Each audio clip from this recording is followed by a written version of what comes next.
नमस्कार दोस्तों, हर घर होम्योपैथी चैनल में आपका स्वागत है। दोस्तों, अगर अभी तक आपने इस चैनल को सब्सक्राइब नहीं किया हो तो कृपया सब्सक्राइब कर दें ताकि आपको नए पुराने सभी वीडियो आसानी से उपलब्ध हो सकें। और ऊपर आई बटन है, उसको क्लिक करके आप पुराने वीडियो देख सकते हैं। तो दोस्तों, आज का हमारा टॉपिक है मिर्गी, एपिलेप्सी। दोस्तों, आपने अक्सर देखा होगा मिर्गी का दौरा, आप सभी ने देखा होगा अक्सर। उसमें कभी कभी क्या होता है, कोई बच्चा है, कोई एडल्ट है, उसको अचानक से बॉडी में ऐंठन शुरू हो जाती है, गिर जाता है, अचानक से बेहोश हो जाता है, बॉडी ऐंठ जाती है, दांती बिछ जाती है उसकी। इस तरह के दौरे आपने देखे होंगे। तो आज हम मिर्गी का दौरा इसको ले रहे हैं दोस्तों। तो मिर्गी क्या होती है दोस्तों? हमारी जो भी बॉडी की सारी एक्टिविटीज़ है उसका सेंटर होता है ब्रेन। तो ब्रेन में हर समय कुछ ना कुछ चलता रहता है दोस्तों। और ब्रेन के अंदर एक इलेक्ट्रिक पावर होती है और उसके अंदर 4 तरह की तरंगें ब्रेन के अंदर होती हैं, जिनको अल्फा, बीटा, डेल्टा और थीटा। तो जब ये इलेक्ट्रिकल एक्टिविटी जो ब्रेन के अंदर है, ब्रेन की सेल्स के अंदर जो एक्टिविटीज़ होती है वो बढ़ जाती है अचानक से। तो वो अचानक से बढ़ जाने से बॉडी का जो बैलेंस है वो गड़बड़ा जाता है। तो बॉडी के अलग अलग हिस्से को ब्रेन में अलग अलग सेंटर है जो उसको गवर्न करती हैं, जो उसके मास्टर होते हैं। तो एपिलेप्सी में क्या होता है, जो नर्व सेल्स है ब्रेन के अंदर, उनकी जो इलेक्ट्रिकल एक्टिविटीज़ है वो डिस्टर्ब हो जाती है। वजह बहुत सारी हो सकती है उसकी। तो वो एक्टिविटीज़ डिस्टर्ब होने से और तरंगों की इंटेंसिटी बढ़ने से ही दौरा आता है दोस्तों। तो इसको एक डिसऑर्डर होता है जो नर्व सेल्स का ब्रेन के अंदर।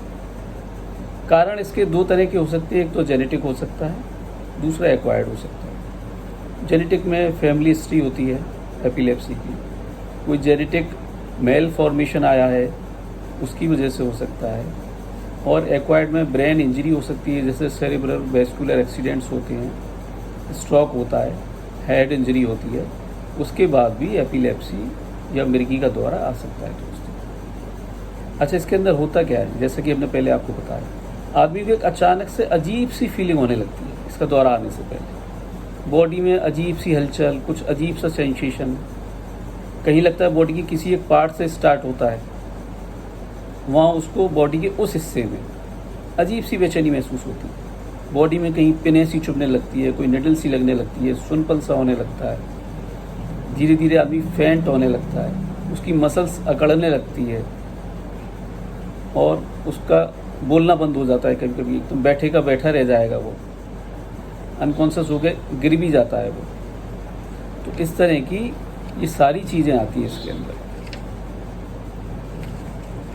तो जब ये दौरा स्टार्ट होता है तो कहीं ना कहीं इसका एक कोई सेंटर भी होता है जिसको ऑरा बोलते हैं। दौरा आने से पहले उस सेंटर से वहाँ कुछ हलचल सी स्टार्ट होती है और फिर वो दौरा जो है पूरी बॉडी में फैल जाता है और फिर एक कंप्लीट सीजर इसमें अंदर आ जाता है। तो ज़्यादातर केसेस में इसमें क्या होता है, लॉस ऑफ कॉन्शसनेस होती है, मतलब मरीज बेहोश हो जाता है कुछ समय के लिए। हो सकता है उसकी आंखें खुली की खुली रह जाएं, वो आपको दिखता रहे, आपको सुन नहीं पाएगा, वो कुछ बोल नहीं पाएगा। इस तरह की चीज़ें होती हैं। दौरा कुछ मिनट का होता है, फिर अपने आप धीरे धीरे धीरे ठीक हो जाता है। इस दौरान क्या नहीं करना चाहिए आप सब लोगों को मालूम है। मरीज़ को अच्छे से लेटा दें, उसका सिर थोड़ा सा नीचे कर दें और एक साइड में उसका इस तरह कर दें उसको, ताकि अगर कोई उल्टी वगैरह आती है, मुंह में झाग वगैरह आती है तो बाहर निकल जाए, फेफड़ों के अंदर ना करें और मुंह के अंदर उसमें उंगली डालने की कोशिश ना करें। कभी कभी जीभ दांतों के बीच में आ जाती है, कट जाती है, तो मुंह से उंगली, उसमें मुंह में अंदर उंगली मत डालिए। कोई चम्मच वगैरह दांतों के बीच में लगा सकते हैं। तो अच्छा दोस्तों, होता क्या है कि जैसे हमने बताया, इसके कॉज या तो जेनेटिक होता है या एक्वायर्ड होता है। लेकिन लगभग 50% मामलों में जब जांचें की जाती हैं, जो भी इससे संबंधित जांच होती है, इसकी डायग्नोसिस के लिए की जाती है किस वजह से दौरा आ रहा है, तो लगभग 50 से ज़्यादा % केसों में ये फाइंड आउट नहीं हो पाता है कि दौरा किस वजह से आ रहा है। इसमें जो रूटीन चेकअप हैं वो सारे किए जाते हैं और इसके लिए खास चेकअप होता है EEG, जिसको कहते हैं इलेक्ट्रोएन्सेफेलोग्राम।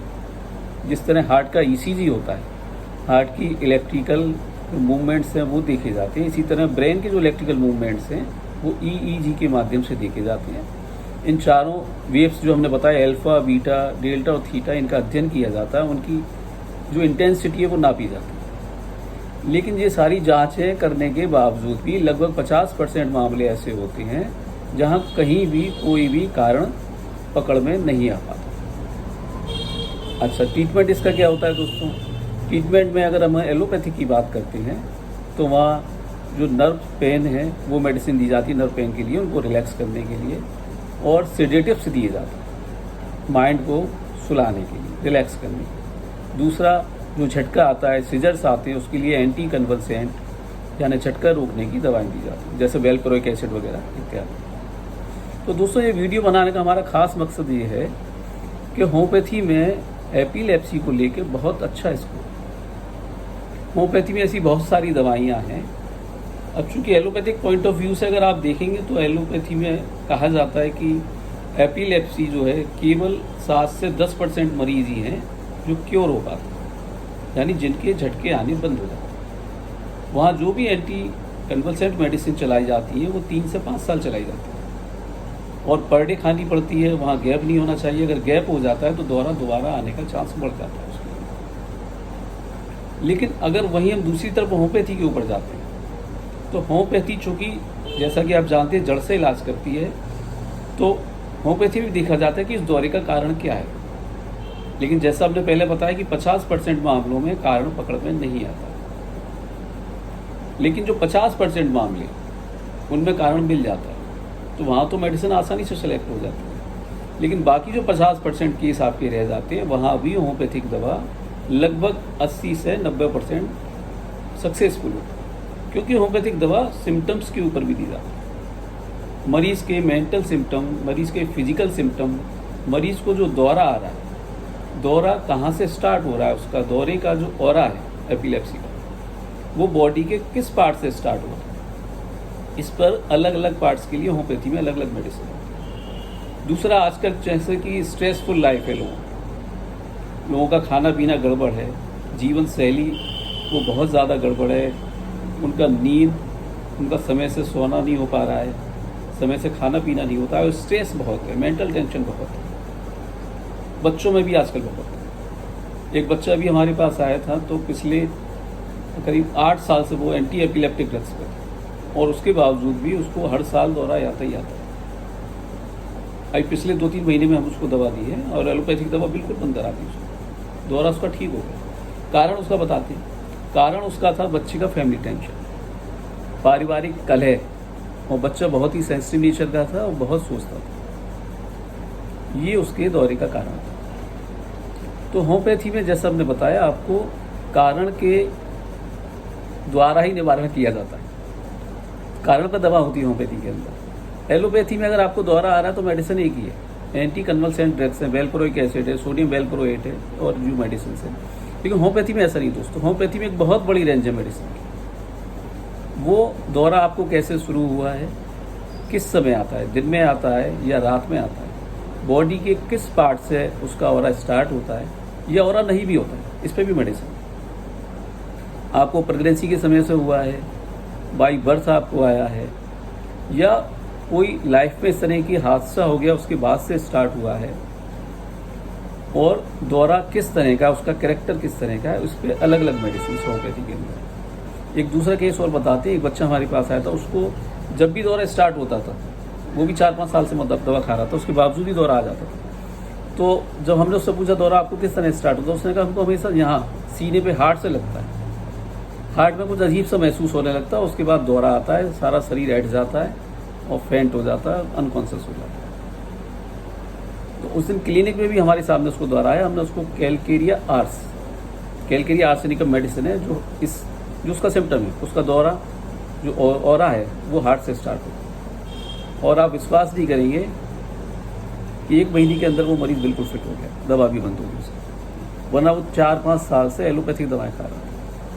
तो दूसरा, इसमें जो सेडेटिव मेडिसिन दी जाती है एलोपैथी के अंदर, उनकी अपनी साइड इफेक्ट्स होते हैं, वो मेंटल फैकल्टी को डाउन करती है। लेकिन होम्योपैथी के अंदर इस तरह का कोई साइड इफेक्ट्स नहीं होता। हमारा एलोपैथिक फिजिशियन से भी ये अनुरोध है, वो एंटी कन्वल्सेंट और नर्व पेन के लिए मेडिसिन देते हैं वो चलाएं, सीडेटिव देना उनकी मजबूरी है, वो दी जाती है, लेकिन होम्योपैथी की मेडिसिन भी मरीज को अगर साथ में आप खिलाएंगे तो हो सकता है एलोपैथी के अकॉर्डिंग जो 7 से 10% का क्योर का जो रेट है वो हो सकता है बहुत ज़्यादा होगा, 50% के भी ऊपर चला जाए। और ऐसे मरीज जो सालों से एंटी एपिलेप्टिक मेडिसिन खा रहे हैं उसके बावजूद भी उनको दौरा आ जाता है और ठीक नहीं हो पाते हैं, तो उनके लिए एक आशा की नई किरण है होम्योपैथी। वो प्रॉपर केस टेकिंग करवाएं डॉक्टर से और उसकी दवा खाएं। हमें पूर्ण विश्वास है कि उनको बहुत अधिक आराम मिलता है। दूसरी कभी कभी इमरजेंसी कंडीशंस आ जाती है कि लगातार दौरे आ रहे हैं, दौरे बंद नहीं हो पा रहे, वहाँ एलोपैथिक मेडिसिन देनी पड़ती है, मरीज को एडमिट भी करना पड़ता है, उसको आप करिए। लेकिन उसमें एक होम्योपैथी की मेडिसिन आर्टिमीसिया वल्गेरिस, उसको आप साथ में चलाएंगे, जो स्टेटस एपिलेप्टिकस जो लगातार दौरे वाली कंडीशन होती है उसमें बहुत अच्छा काम करती है। दूसरा, दौरा आने के बाद में भी कुछ सिम्टम्स मरीज के अंदर आते हैं, मरीज को बहुत ज़्यादा कमजोरी महसूस होती है, तो उसमें एथ्यूजासाइनिपियम इस तरह की मेडिसिन है। या ब्रेन ट्यूमर है, ब्रेन ट्यूमर की वजह से अगर एपिलेप्सी की दिक्कत आ रही है तो वहाँ भी आप आर्टिमीसिया वल्गेरिस है, सिकुटा विरोजा है, अर्जेंटम नाइट्रिकम है, इस तरह की मेडिसिन दे सकते हैं। होम्योपैथी में और भी मेडिसिन है जो हम आपको बताते हैं, जैसे कि अगेरिकस है, बेलाडोना है, ब्यूफो है। कभी कभी कुछ ऐसे केस आते हैं जिन लोगों को मैस्टरबेशन की आदत होती है, उसकी वजह से उनको एपिलेप्सी के फिट्स आने लगते, उसमें ब्यूफो बहुत अच्छा काम है। प्यूपरामेट है एक मेडिसिन, कॉस्टिकम है। एक केस और हम बताते हैं आपको, उसको बाई बर्थ था, बर्थ इंजरी थी हेड पर, उसके बाद से उसको एपिलेप्सी का दौरा स्टार्ट हुआ। जब हम इलाहाबाद पढ़ते थे इंटर्नशिप के दौरान तब का केस, तो उसमें हमने मेडिसिन चलाई थी इनेंथ क्रोकेट। वो 21 साल का हो गया था बच्चा और 21 साल से उसको लगातार दौरे आते। लेकिन इनेंथ क्रोकेटा चलाने से एक तो एलोपैथिक मेडिसिन उसकी कम हो गई और उसको दौरे आने बंद हो गए, उसकी फ्रिक्वेंसी बहुत कम हो गई।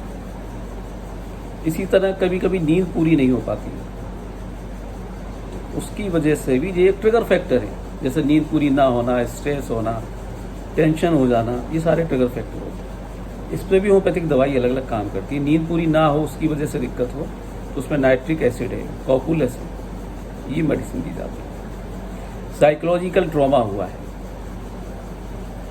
कोई मानसिक अवसाद हो गया है, उसकी वजह से एपिलेप्सी के दौरे आ गए, एलोपैथी में तो वही मेडिसिन चलेगी। आपको एंटी डिप्रेशेंट दे देंगे, सेडेटिव दे देंगे, एंटी कन्वल्सेंट दे देंगे। लेकिन होम्योपैथी में ऐसा नहीं है दोस्तों, वहाँ कॉज के ऊपर मेडिसिन दी जाएगी, आपको इग्नेशिया दी जाएगी, नेट्राम्यूर दी जाएगी, उससे आपकी एपिलेप्सी ठीक होगी। तो पुनः एक बार यही अनुरोध है हमारा कि होम्योपैथी का इस्तेमाल एपिलेप्सी यानी मिर्गी के दौरों में अवश्य करके देखिए, और हमें पूरा विश्वास है बहुत अच्छा रिजल्ट आपको मिलेगा, क्योंकि हमें भी मिला और कई मरीज इससे ठीक है। और एंटी एपिलेप्टिक ड्रग्स जो एलोपैथिक दवाएं वो भी उनकी बंद हो जाती है। तो इन्हीं शब्दों के साथ दोस्तों बहुत बहुत धन्यवाद, और इन वीडियोस को आप शेयर करते रहिए आगे, जैसे ज़्यादा से ज़्यादा लोगों को फ़ायदा। नमस्कार।